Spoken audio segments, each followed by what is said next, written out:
Stabilize! Defensive mode engaged. Ultimatum protocol. Don't get frostbite. Cool it! Fry!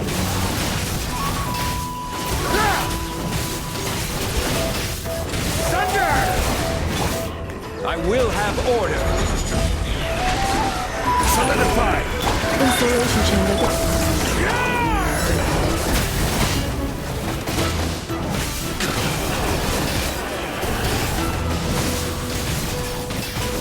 Up the ante! This moment will be frozen in time. Dodge this! Annihilation mode. Cleanup sequence initiated.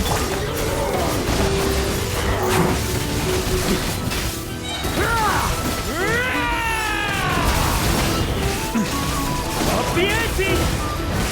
Cool it! Installation chamber.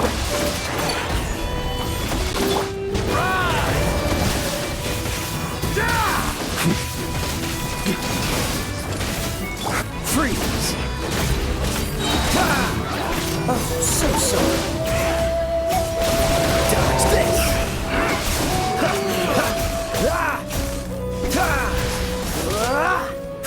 Freeze!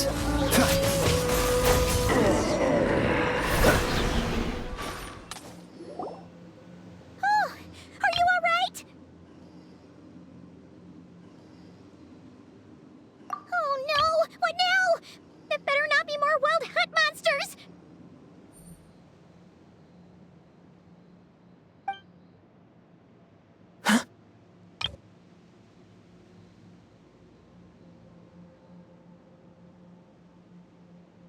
Phew. You scared Paimon stiff! She thought you were... Stop right there! Answer me this. The 2 letters I gave you, who are they for?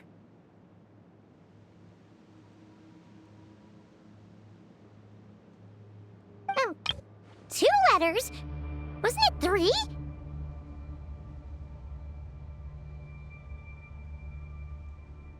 Okay. Well, Paimon's coolest naive expression doesn't appear to be an act.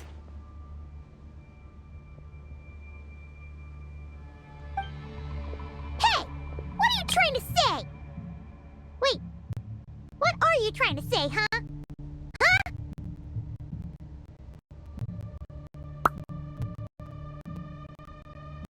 Paimon passed a test? Really? Ha!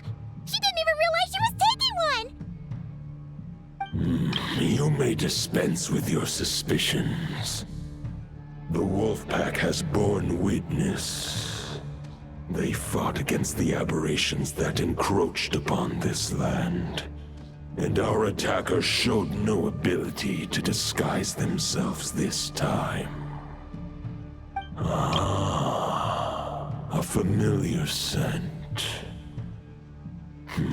Come. I will await you at the usual grounds. Well, if the boss of Wolvendom has vouched for you, I guess I should apologize for doubting you just now.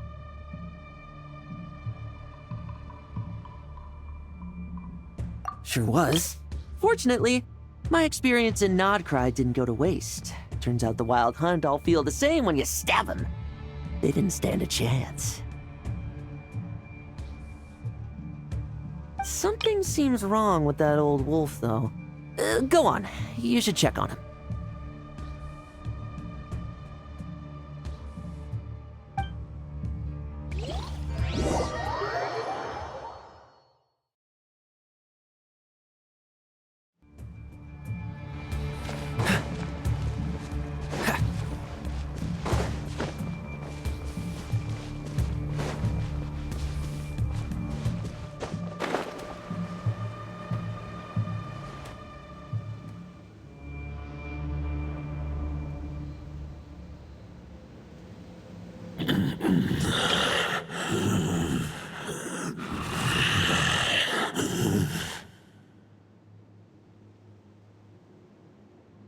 Lupus Boreas, not injured.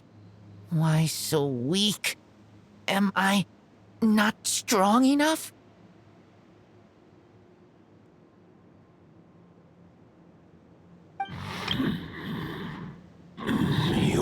not to blame. With your Iron Claw, you successfully blocked their attacks. However, their assault went beyond the mere physical world. They followed my trail from the distant north across the ley lines. They sought to corrupt the territory I protect. But I shall not let them succeed without a fight. We meet again, human Lupical.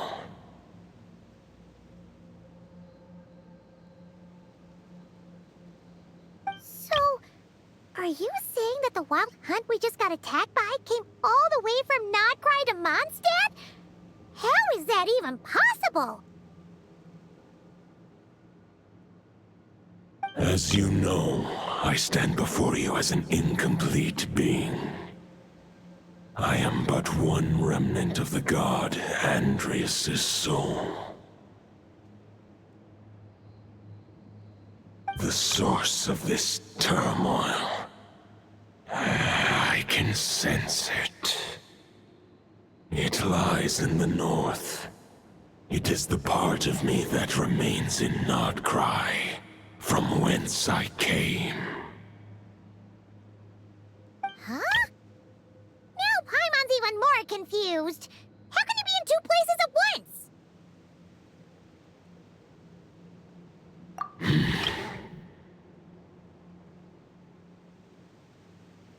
For many gods, housing a part of their soul within an object is no difficult feat. But those who can perform such delicate partitions as this are rare, even among the gods.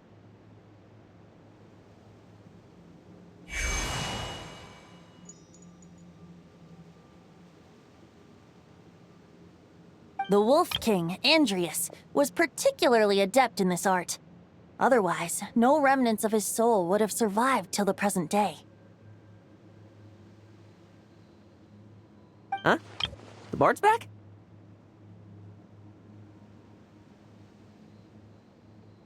Tone-deaf Bard?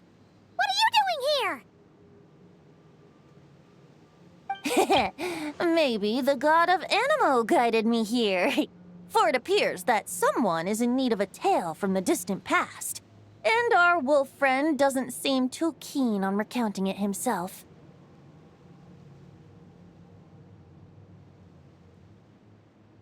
Who better than a bard to do the honors? Lord Boreas, do I have your blessing to share this story?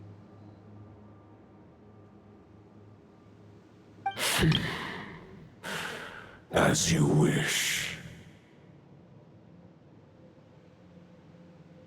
Lupus Boreas wandered the frozen tundra and stumbled into the Seelie Hall. Enchanted by their song, tender as the dawn starlight, and curious about the ways of humankind, the wolf bade farewell to his home and set off for the city to the south.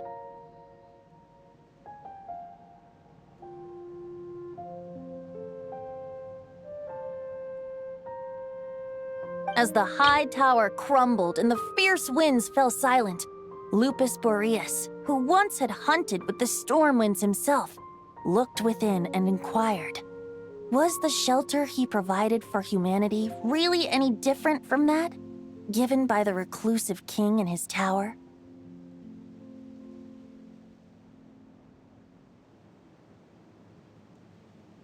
The wolf entrusted those under his protection to a new god and quietly returned to the frozen north. There, in a palace long since abandoned by its former master, the great wolf closed his eyes and slept.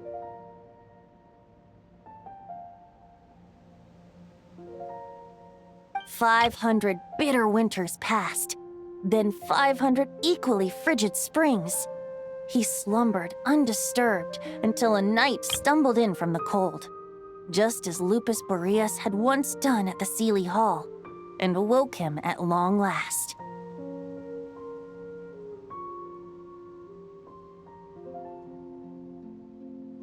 The night asked the wolf to join him on a journey south, to see once more the land that had all but faded from his memory. The gentle wolf, unwilling to refuse the human's earnest plea, split his soul into two halves and left his home once more.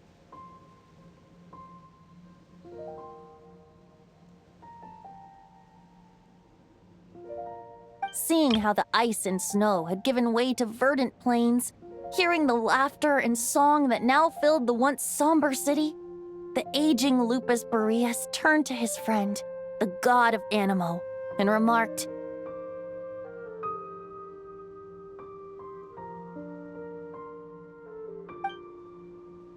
"So, this is the world the humans dreamed of."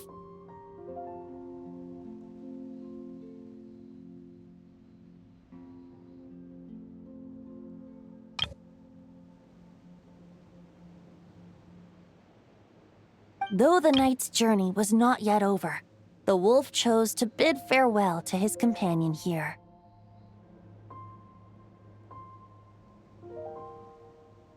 He had written the end to his story. What knowledge he had been gifted flowed into the land. Everything he was, he gave unto the world.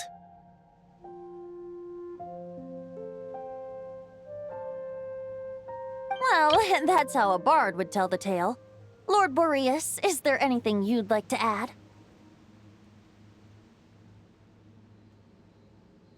There is no need for you to ask that question.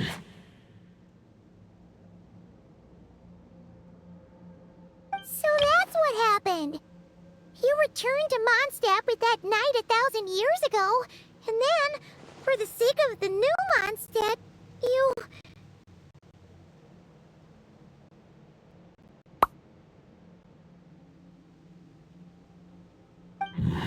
You need not feel remorse on my account. That was my answer, my decision.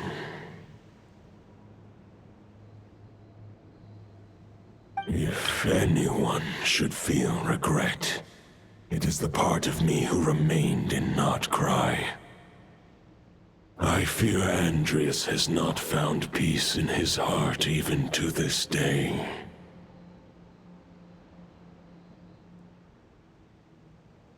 That is surely why those vile aberrations were able to exploit his weakness, sowing the seeds of all the turbulence that has ensued. But we followed Boreas' trail in Nodcry. We investigated and discovered no signs of instability. Andreas should still be slumbering by the lakeside. Perhaps all the recent turmoil in Notcry has had unforeseen consequences. And there's more. I detect another familiar scent from across the ley lines.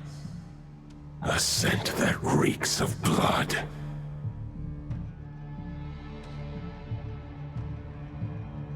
Oh, the White Knight who became the Bloodstained Knight?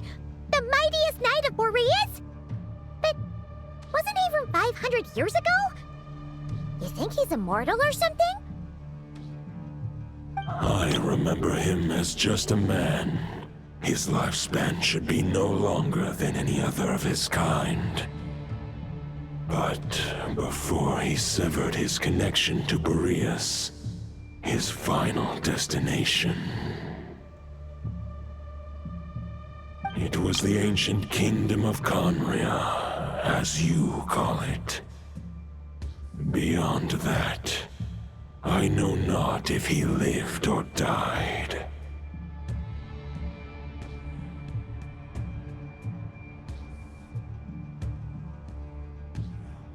If you want to get to the bottom of this, I'm afraid you'll have to make another trip to Nodcry yourselves.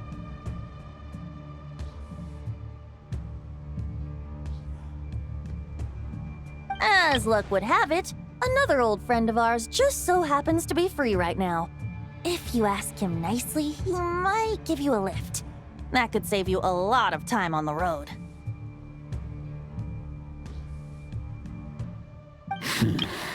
No wonder I can suddenly sense the east wind's presence.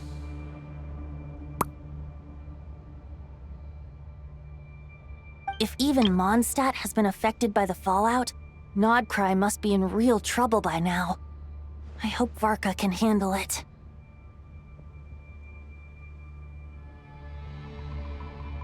Varka? Is he in danger? I believe too many passengers would slow our dear friend down. I fear he only has room to carry one person, along with perhaps a diminutive companion. All right. Wish it could be me, but I accept that we should send our strongest warrior to fight Nodcry's battles. I'll stay here and deal with any wild hunt that try harassing Mondstadt. It'll be a good chance to try out some new moves.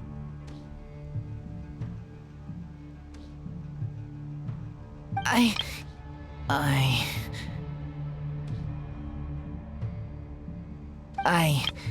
stay in Mondstadt too.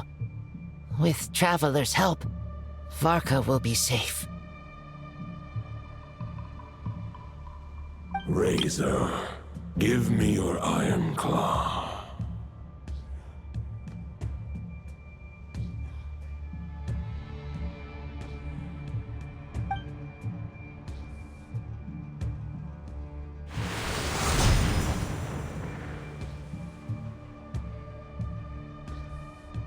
Golden-haired traveler, give this token to the current knight of Boreas.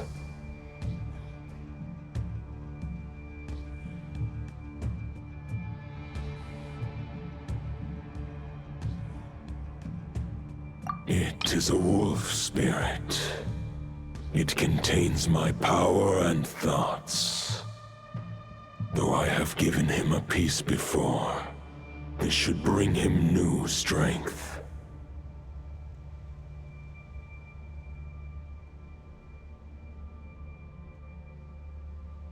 The Dominator of Wolves once bestowed the power of his soul upon his pack, strengthening their hearts and sharpening their claws and fangs.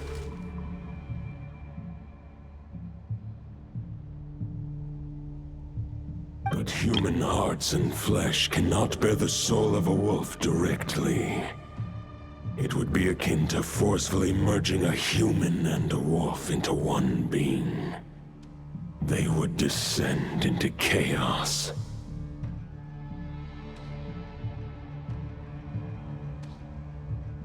To prevent the entanglement of souls, the most I can do is temporarily house my power and thoughts within claws and fangs wrought of steel.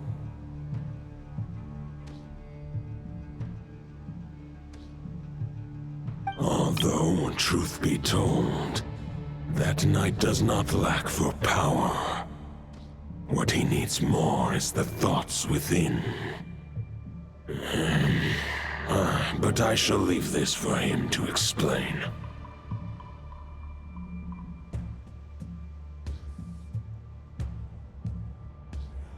The Great Wolf King of the North remains strong for now. Besides, do I not have the protection of my Lupacol? I will protect Lupacol. The North and Varka, I leave to you.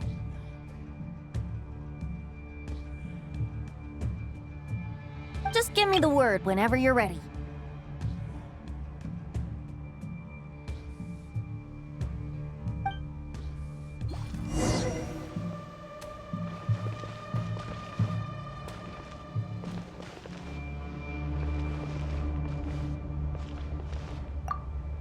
I can read Varka's letter. I will try my best to write a reply. A wolf's claws make poor instruments for writing human words. But that token will suffice to convey my thoughts.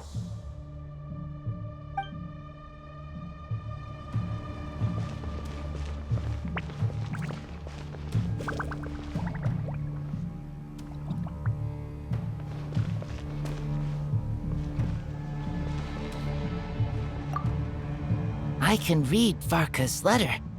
I will... A wolf's claws make poor instruments for writing human words. But that token will suffice to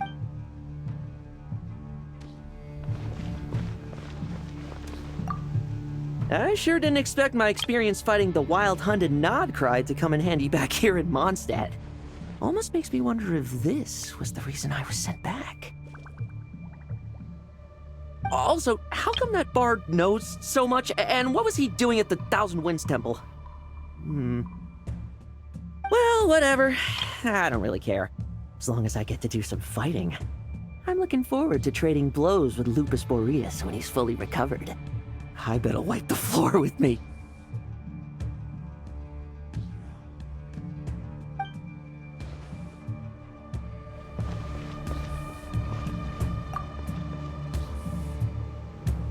Any questions before you set off? Better ask now. You'll probably have to hit the ground running when you get to Nodcry. The root of this turmoil lies with the remnant soul that Andreas, Dominator of wolves and god of the North Wind, left in Nodcry. He once left Nodcry and braved the blizzards to confront the god of storms and claim the right to rule. Yet even as the tower fell, he chose to abandon his claim. Instead, he returned to the north and slumbered for 1,000 years before finally journeying back, under the name of Boreas, with the first knight of Boreas to witness the new face of Mondstadt. When the wolf spirit could no longer maintain his physical form, Boreas chose to pour his power into the ley lines. With that, he became the North Wind of Mondstadt, as he is still known to this day. Any questions before you set off? Better ask now. You'll probably have to hit the ground running when you get to Nodcry. 500 years ago, Roland seemed destined to become the mightiest knight of Boreas ever to have lived, but he was too pure of heart.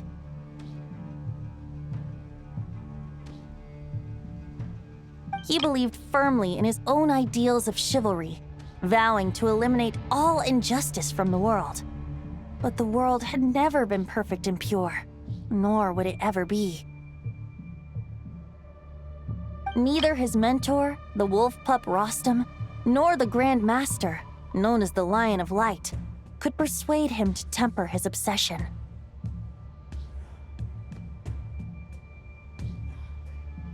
But what was the scent that reeks of blood that Lupus Boreas sensed? And what is its connection to Conria and the Abyss? Perhaps you will uncover the truth in Nodcry. Any questions before you set off? Better ask now. You'll probably have to hit the ground running when you get to Nodcry. The soul of a wolf is as unyielding as ice, and Andreas is a master of molding and shaping it. His people once drew great strength and wisdom from the wolf spirit.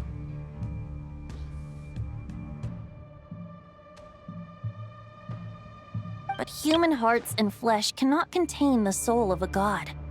Attempting to place the wolf spirit in a human vessel would slowly devour their sense of self, even if Lupus Boreas did not intend for that to happen.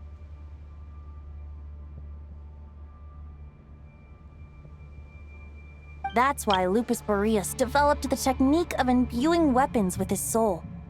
It is his way of blessing his human Lupical with the wolf spirit's protection.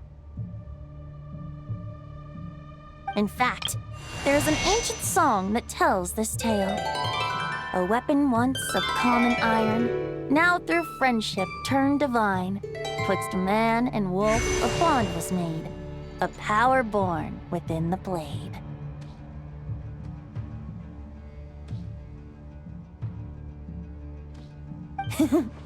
As much as he might claim not to accept humans, his actions sing a different tune.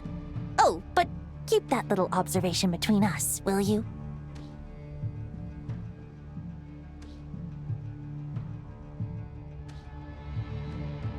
Any questions before you set off? Better ask now. You'll probably have to hit the ground running when you get to Nodcry.